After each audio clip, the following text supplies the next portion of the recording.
The only question with Kirby Smart in Georgia is whether there's going to be a 1, a 2, or a 3 next to the recruiting ranking at the end of the recruiting season. We got Palmer Thoms on the line from Dogs 247 Sports to talk it up with Georgia coming into the finish line here on that second national signing day. Palmer, how's it going today? I'm doing well, Mark. Appreciate you having me on. It's been a busy day, and want to give a plug for your next guest, Jake Evans. I don't know if you knew this or not, but he and I played high school football together, so I'll be sticking around to hear that one out. I had no idea until I saw your tweet come out, and then I went back to the Twitter page and saw your football team from the high school days back in Nashville. Yes, sir. Nice. So what position did you play? What did Jake play? Jake played tight end. I played on the offensive line. Okay. Not too great of a player over here. That's why that's why I stick to covering recruiting and covering the sport. Good stuff, as we all have, as just about 99.9% of us had to. We love sports, but we had to go this route eventually. All right, one guy who has a pretty bright future, regardless of whether it was going to be in a different shade of red, crimson, etc., would be Terrion Arnold, second or third rated safety, depending on your service. 247 Sports, number 2 safety, 25th rated player in the country, top 6 player in the state of Florida. Unfortunately, chose to play for Alabama. Yeah, it's going to hurt Georgia fans to see this one, especially if the two teams end up meeting here in the near future and they see him lining up in that darker shade of red. Especially given the fact that you look at what Georgia lost this offseason, and where their biggest gaps are. It's in the secondary, and they lose 3 guys at cornerback: Eric Stokes, Tyson Campbell, DJ Daniel. They lose 2 stars in Mark Webb's the NFL, Tyreek Stevenson to transfer, and then they lose Richard LeCount at safety, Arnold's position. He's really a guy that can play all over the field. So, he could have helped fill any of those gaps that Georgia have entering this offseason. So, definitely a big loss for Georgia there. They don't add anything on this new signing day, or I guess this February signing day. Not new, it's really the old, but it feels like it's the lesser of the two now, given the fact that December is so prominent with these guys. But yeah, I mean, Georgia will finish this class with 20 signees, 16 of whom are already on campus or early enrolled. They're with the team doing workouts. They'll be with the team this spring. As it stands right now, they are the number 3 class in the country, number 2 in the SEC, behind the big bad Crimson Tide, who right now are coming in at number 1 and have the highest rated class of all time. Ohio State is right there in between Alabama and Georgia. The Bulldogs will drop to number 4 if LSU adds Brian Thomas Jr. down the road. So, but it's the 5th straight top 3 class for Georgia if it stays that way. If they slip down to number 4, that obviously won't be the case, but it'll beat Kirby Smart's number 6 finish in his first season as the head coach. 4 composite 5-star guys, 2 more that were 247 Sports 5-star guys. So overall, really talented class that met a lot of needs for Georgia. All right, folks, we're talking Georgia football for the next 15, 20, 25 minutes with Palmer Thoms from Dogs 247 Sports. So jump in the live chat, leave us your comments, your questions as we run down the 21 and 22 classes. And again, a 5th consecutive top 3 class is just ridiculous. So this is where my job gets easy and yours gets awfully tough, because I can just kick back and let you run down the list of 21 guys. So it's impossible for you to talk about all these guys, but any storylines, any particular guys you want to run down, any particular areas of the country that Kirby Smart seems to be headed to, besides just staying at home and then going to Florida, the obvious places, just anything you want to nail on this 21 class, Palmer.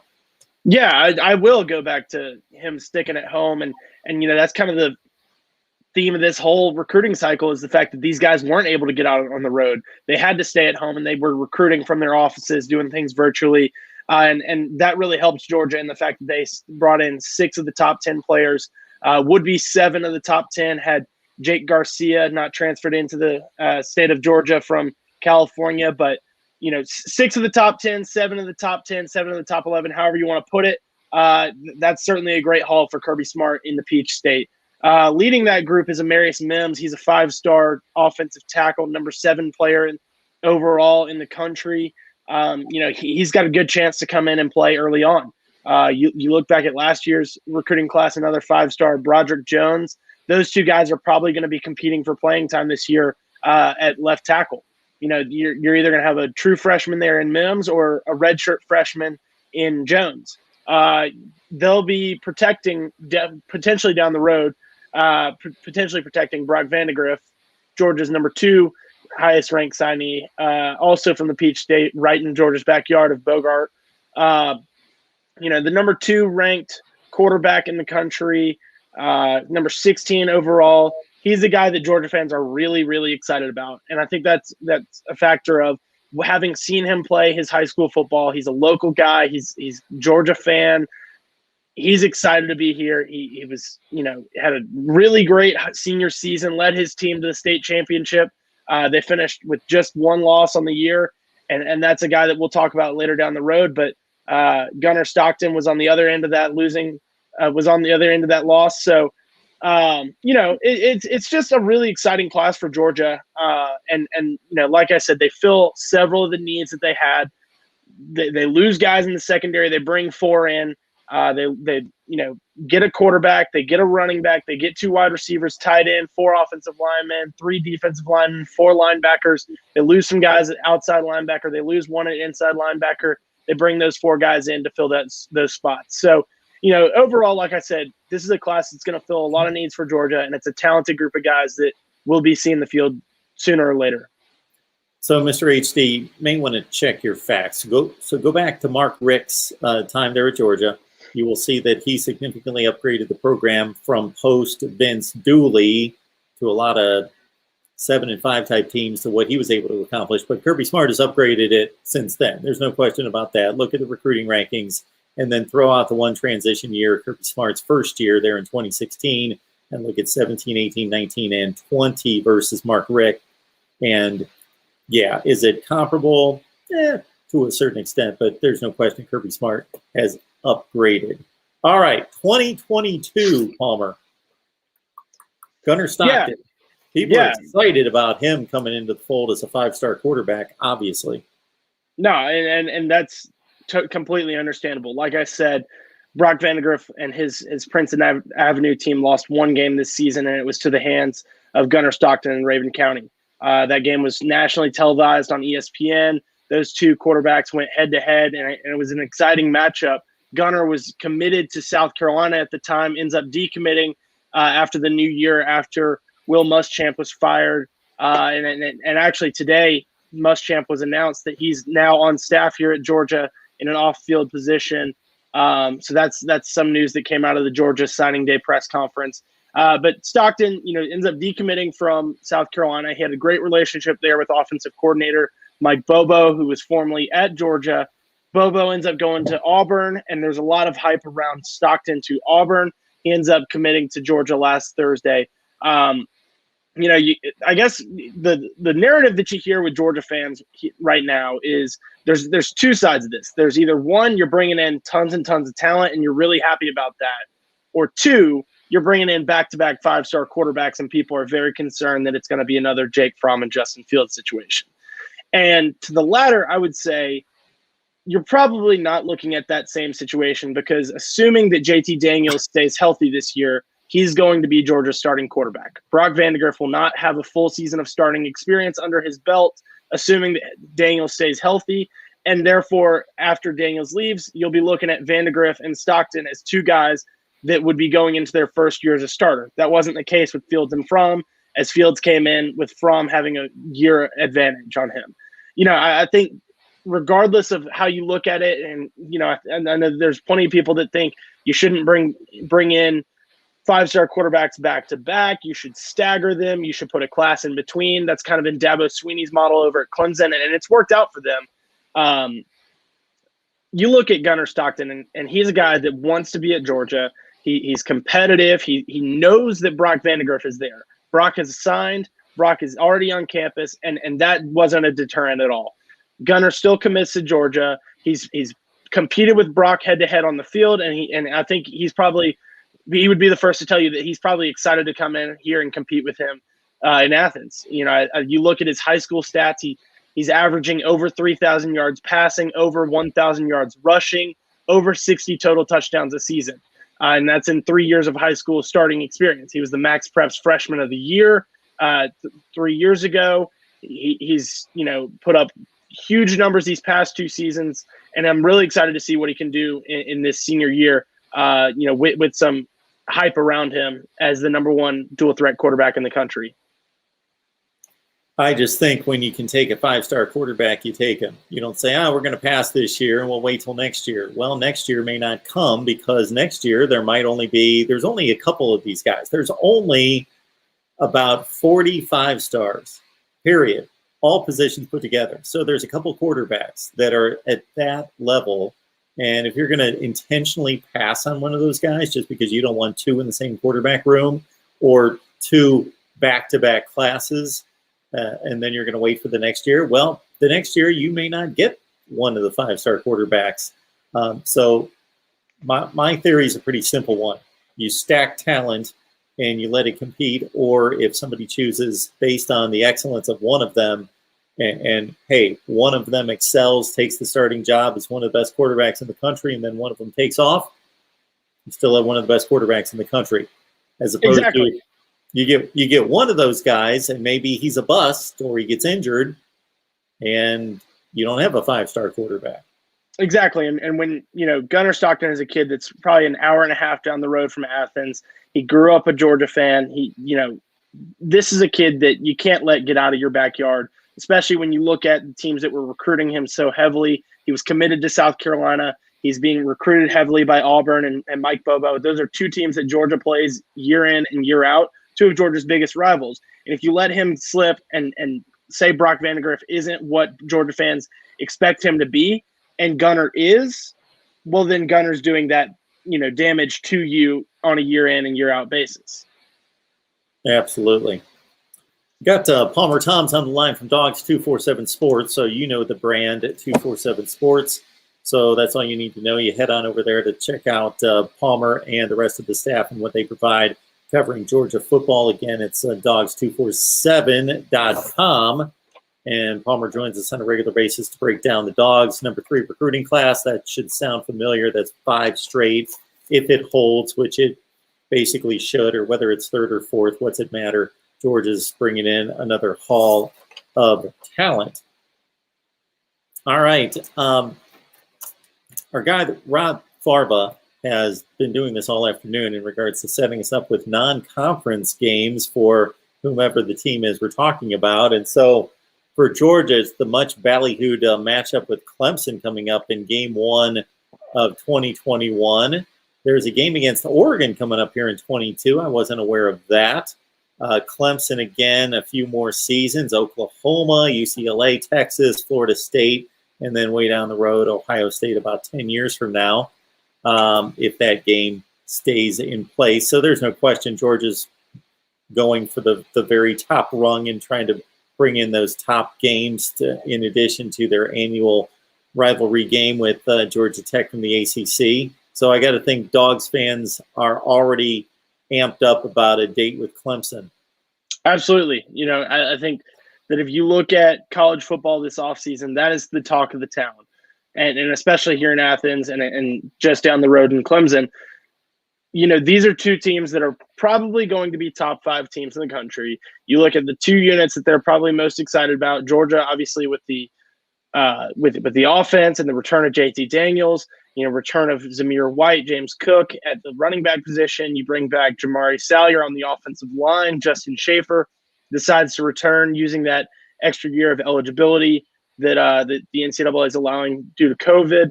And then you look at the wide receivers. None of them really had an opportunity to leave.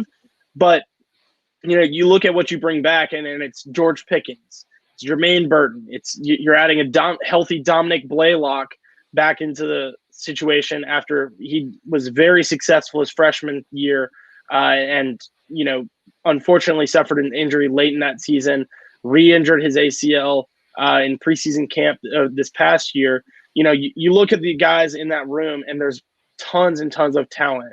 Add in tight end threats like Darnell Washington and freshman Brock Bowers that they're bringing in. Georgia fans are really excited about this offense, and they're going to get a challenge in that first game as Clemson returns all of their starters on defense.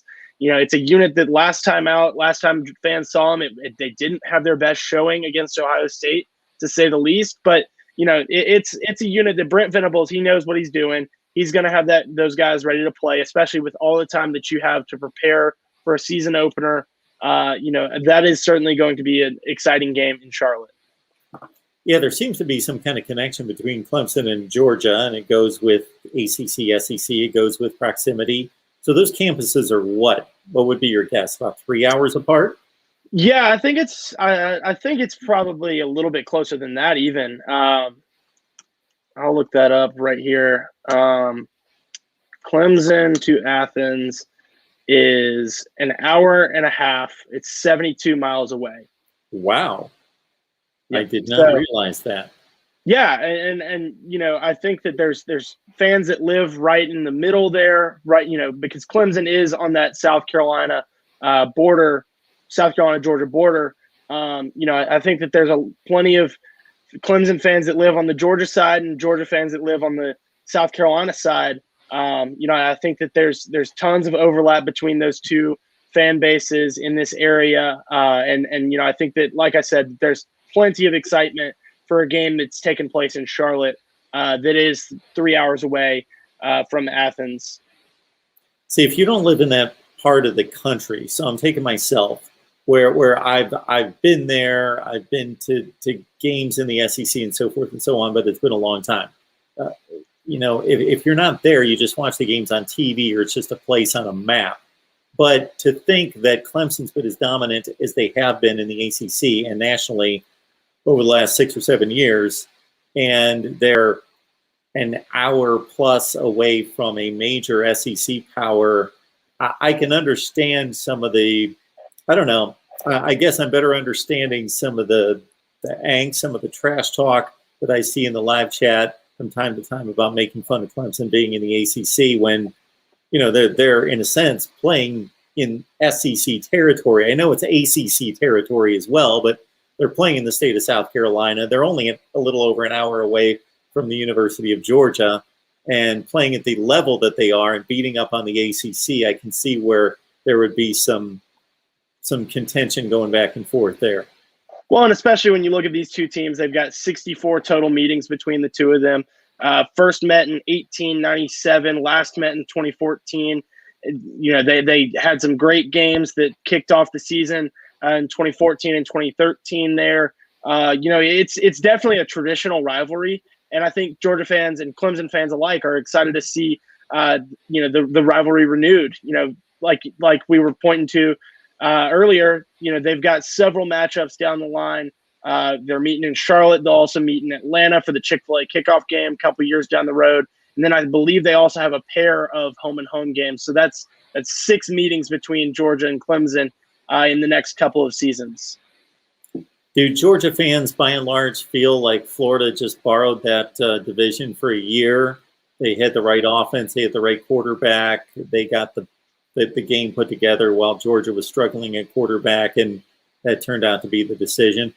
Yeah, I definitely think that's kind of the way that Georgia fans look at this. They definitely, see Clemson as the biggest test next season. And then, there's already the talk of, if Georgia gets past Clemson 1-0, are they running the table and going 12-0?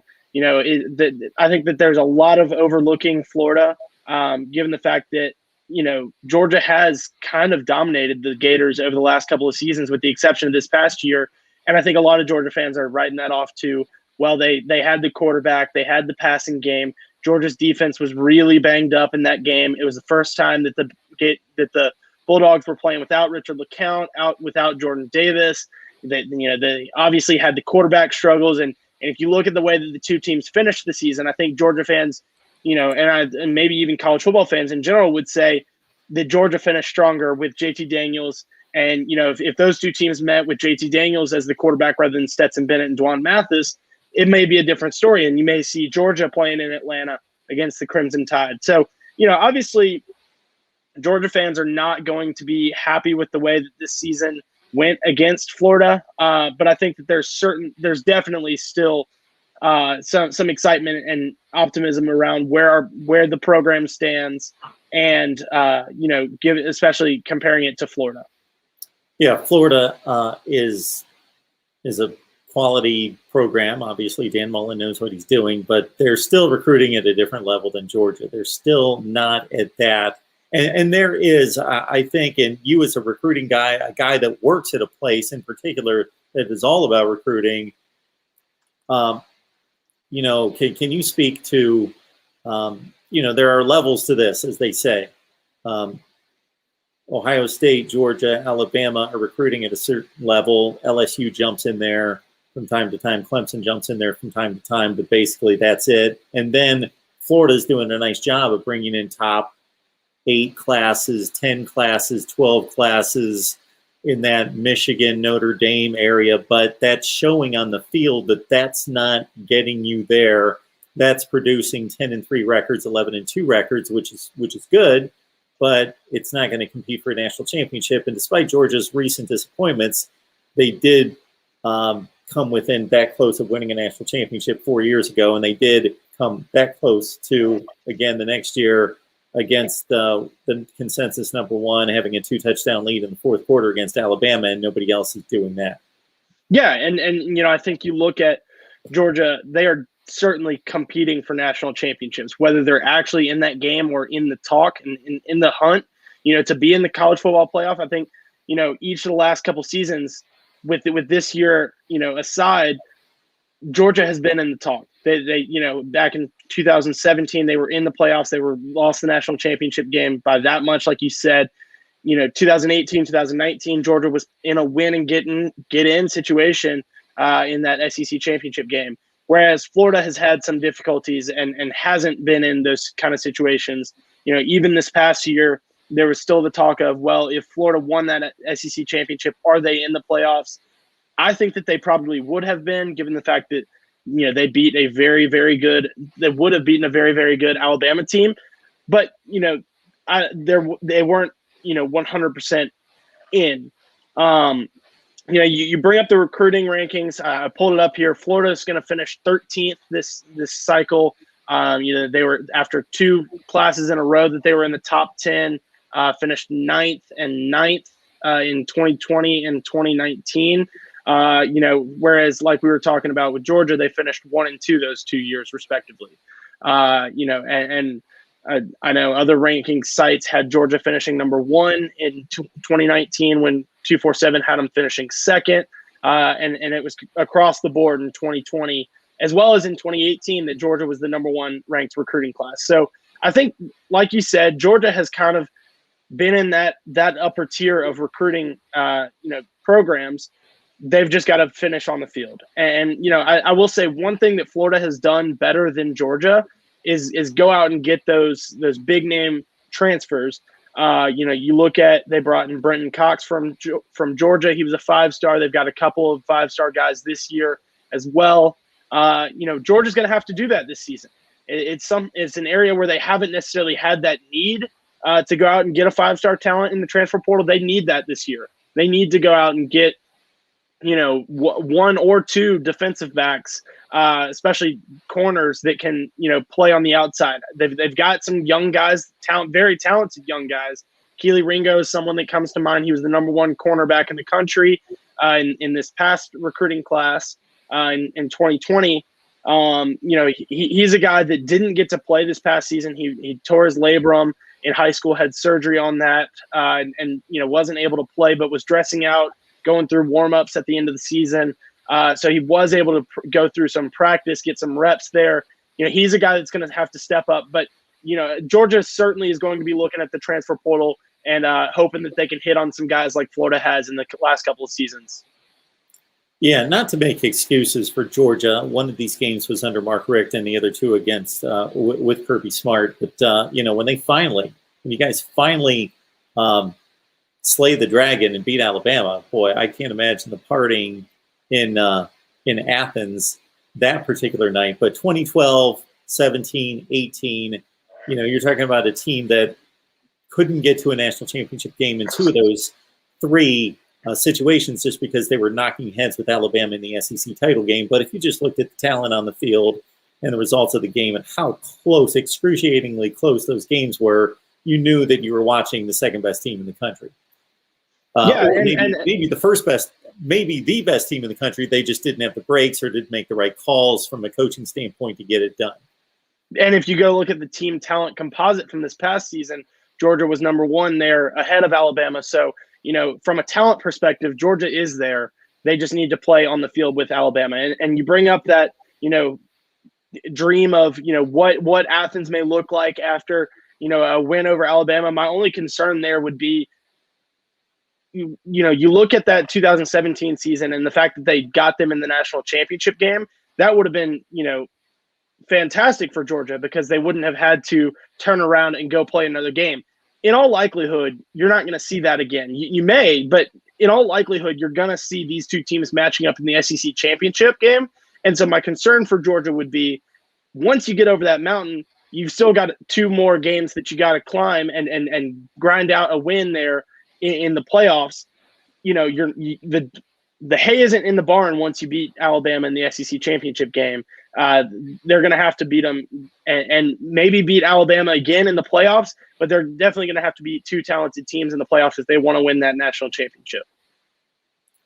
Yeah, the only consideration there that because I'm totally on board with just the sheer mental exhaustion beyond the physical that it does in the big letdown there is at least you got the 3+ weeks to recover, refocus, get ready for Oklahoma, Ohio State, whoever it is, in a first-round playoff matchup. Absolutely. You're correct there. But, the thing that comes to mind for me was you look at this past year's Ohio State team and how much energy and emphasis went into the rematch with Clemson. They didn't have it there with Alabama. And obviously there was a talent gap there too. But, they didn't show up to play against Alabama like they did Clemson. And, I think that could be the case for Georgia. They put so much energy and effort into beating an Alabama team that they may not have that energy and effort to, repeat the kind of performance and go out and win, 2 playoff games. So it's a hurdle that Georgia's got to get past. And it's one that, they've got a great chance to get past this season. But, there's obviously a lot of football to be played to get there. And so I'm sure we'll be talking plenty of times between now and that potential game in Mercedes-Benz Stadium come December. So, if that's a mountain that Georgia has to climb, then I think Georgia fans will be very happy to have that opportunity once again.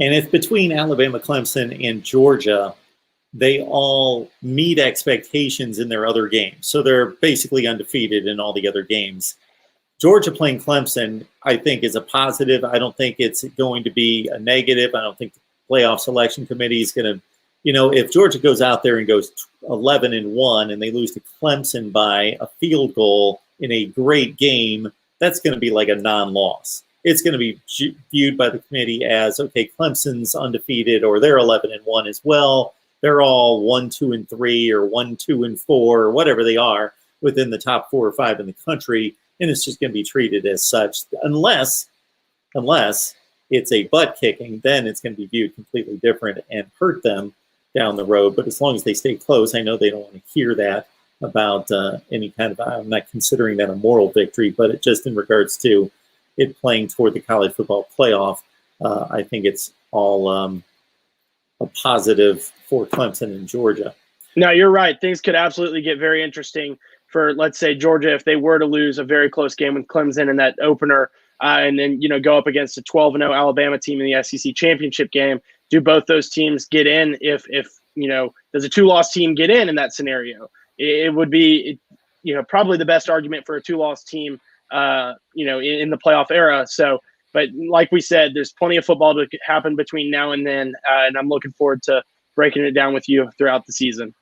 Absolutely, Palmer. And if I could, I would keep it right here. I would bring on Jake, and we would let you guys reminisce old, football days. But we are doing these as individual streams. Want to let everyone know that we've been here for hours, and we'll be here for the next several hours talking football with a number of beat writers, but we are posting these as most of the people actually see the rewind, see the replay, and not the actual live show. So we want these as separate segments. So this is our Georgia segment, talking Ole Miss here in just a few minutes. So keep it right here on the front page of my YouTube channel, and you'll see the next stream pop up with our Ole Miss discussion.